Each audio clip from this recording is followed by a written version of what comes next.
Mercy saveth everybody. Hallelujah. Law condemneth everyone, but mercy saves everyone.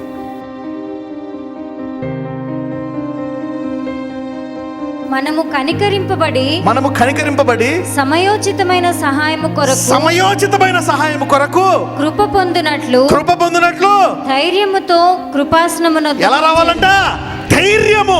The mercy seat gives you boldness to come into his presence. Hallelujah.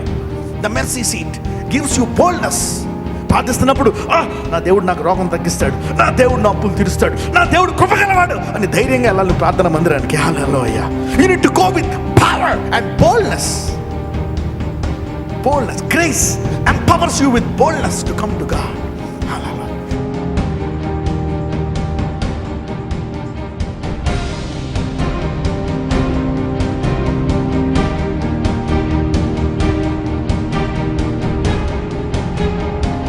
Today ఈ రోజు నువ్వు ఖండింపబడుతున్నావేమో, నువ్వు పాపాలు చేసావు, అవి చేసావు, ఇలాగున్నాను, ఇలా అయిపోయింది నా పరిస్థితి, అందుకే ఈ రోగం తగ్గలేదు. నో, ఈ రోజు దేవుని కనికరం వచ్చి అనేకులను స్వస్థపరచబోతుంది. ఈరోజు హల్లెలూయా.